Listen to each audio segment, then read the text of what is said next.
नमस्कार. अत्यंत दुर्मिळ पण अत्यंत शुभ हा अंगारकी संकष्टी चतुर्थीचा योग असतो. वर्षातून 1 ते 2 वेळेसच हा योग येतो. तर उद्या कोणत्याही परिस्थितीत तुम्हाला या एका झाडाला नक्की स्पर्श करायचा आहे. शत्रू तुमच्यासमोर लोटांगण घालतील, दारिद्र्य दुःख हे संपेल आणि लक्ष्मी घरामध्ये नांदेल. तर अशा कोणत्या झाडाला तुम्हाला आवर्जून उद्या स्पर्श करायचा आहे, कोणत्या वेळेत हे काम करायचे आहे, सविस्तर माहिती आपण या व्हिडिओमध्ये बघणार आहोत. त्यामुळे व्हिडिओ स्किप न करता शेवटपर्यंत बघा. माहिती आवडल्यास लाईक, शेअर, सबस्क्राईब करून बेल आयकॉनला आवर्जून प्रेस करा.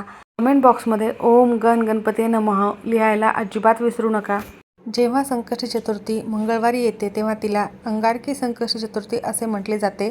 असे मानले जाते की केवळ एका अंगारकी संकष्टी चतुर्थीची विधिवत पूजा केल्यास, उपवास केल्यास आणि या दिवशी काही उपाय केल्यास वर्षभरातील 21 संकष्टी चतुर्थीच्या उपवासाचे पुण्यफळ प्राप्त होत असते. संकष्टी या शब्दाचा अर्थ संकटापासून मुक्तता देणारा असतो. या दिवशी बाप्पांची विशेष पूजा केल्याने जीवनातील अडथळे दूर होतात, आर्थिक समस्या नष्ट होतात आणि कामातील सर्व विघ्ने देखील दूर होतात. हा दिवस गणपती आणि मंगळ म्हणजेच अंगारक या ग्रहाशी संबंधित आहे. या दिवशी केलेली उपासना कुंडलीतील मंगळ दोष दूर करण्यासाठी अत्यंत फायदेशीर असते आणि कर्जमुक्तीसाठी देखील अत्यंत फलदायी मानली जाते. पौराणिक कथेनुसार महर्षी भारद्वाजांचा मुलगा अंगारक मंगळ याने गणपतीची कठोर तपश्चर्या केली, सेवा केली, साधना केली.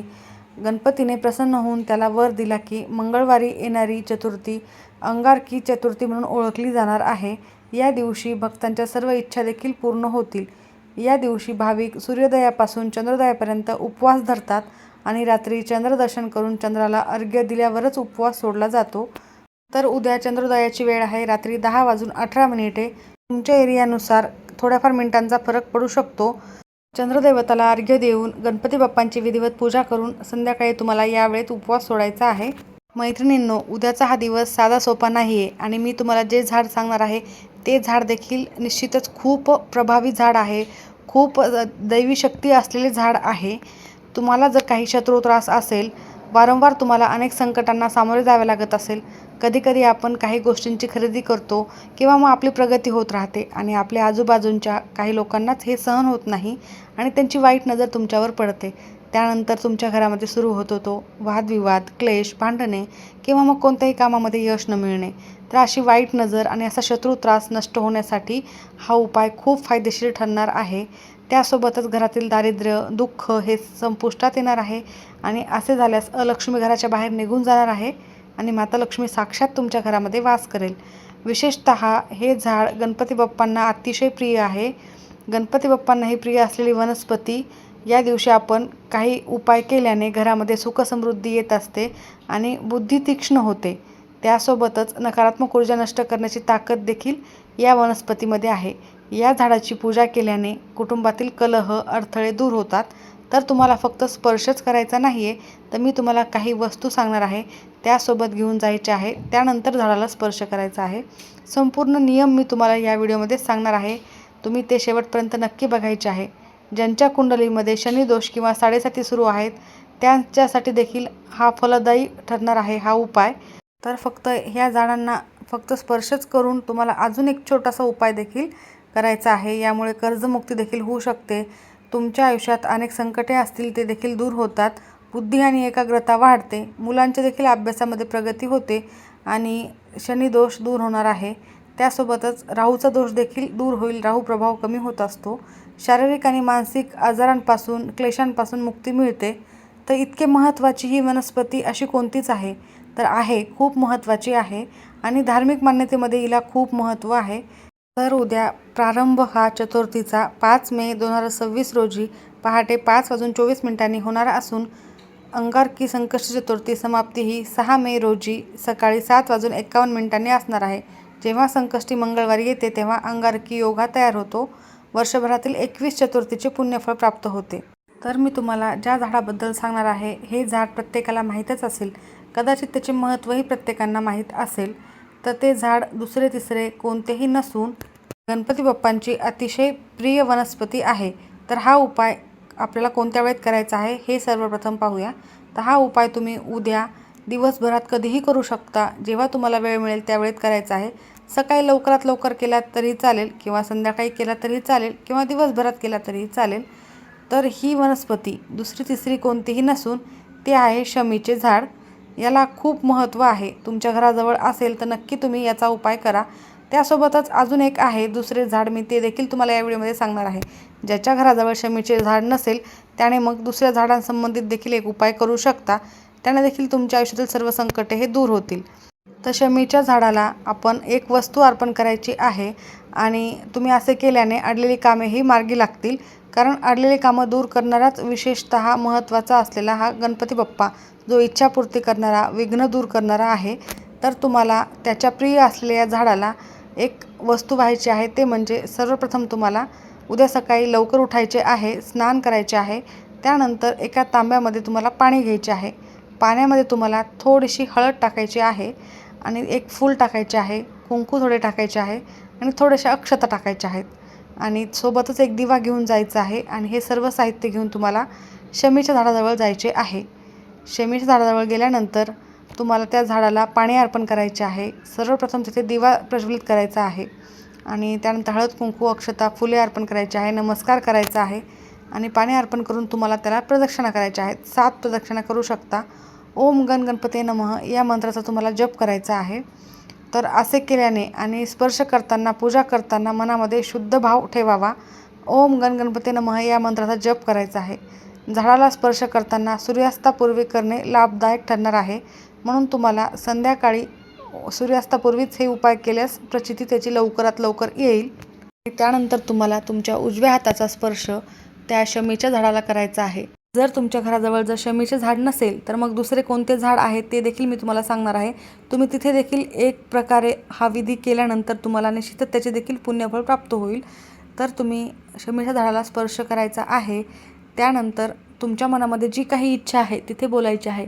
जसे की शत्रू त्रास नष्ट व्हावा, त्यासोबतच तुमच्या घरातील अनेक समस्या, संकटे हे दूर व्हावेत आणि तुमची इच्छा कोणती असेल ती पूर्ण होण्यासाठी प्रार्थना करायची आहे. मनोभावे नमस्कार करायचा आहे. हे गणपती बाप्पा, तुझ्या आवडत्या या वृक्षाला मी स्पर्श करत आहे. एक सकारात्मक भाव माझ्या मनामध्ये देखील येऊ दे आणि माझ्या घरातील वातावरण देखील खूप सकारात्मक होऊ दे, यासाठी मनोमन प्रार्थना करायची आहे.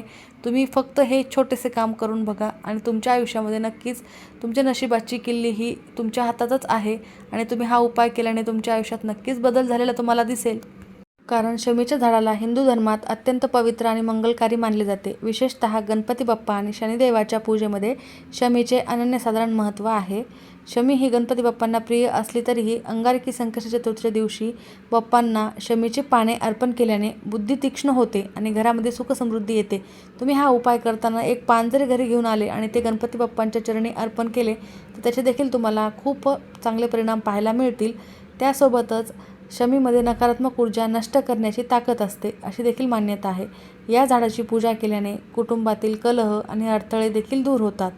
ज्यांच्या कुंडलीत शनिदोष किंवा साडेसाती सुरू आहे त्यांच्यासाठी शमीची पूजा फलदायी ठरते. शमीच्या झाडाखाली शनिवारी दिवा लावल्याने शनीची कृपादृष्टी राहते आणि उद्या देखील तुम्हाला अंगारकी संकष्टी चतुर्थीला दिवा देखील एक लावायचा आहे. पौराणिक कथेनुसार पांडवांनी अज्ञातवासात जाण्यापूर्वी आपली शस्त्रे ही शमीच्या झाडावर लपवून ठेवली होती.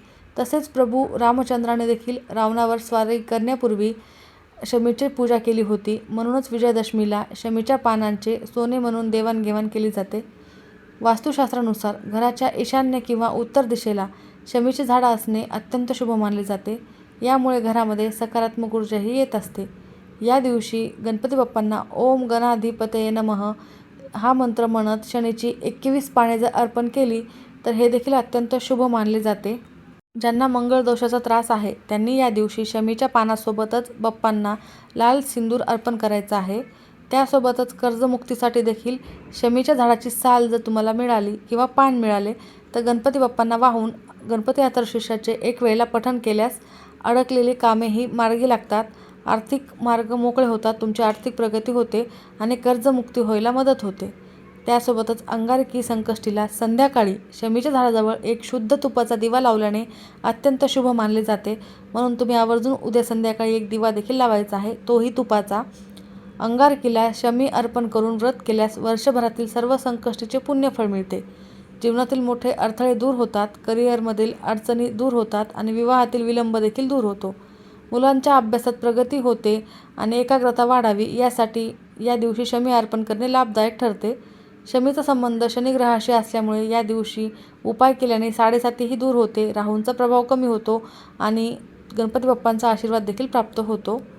तुमच्या घराजवळ जर शमीचे झाड असेल तर तुम्ही आवर्जून हाच उपाय या पद्धतीने करा आणि तुम्हाला त्याचे पान जरी मिळाले तर तुम्हाला मी जे छोटे छोटे उपाय सांगितलेले आहेत ते देखील उपाय प्रत्येक कोणत्याही तुमच्या जे समस्या आहेत यापैकी त्या कोणत्याही समस्येवर जो उपाय तुम्हाला करायचा आहे ती सविस्तर माहिती मी तुम्हाला सांगितलेली आहे.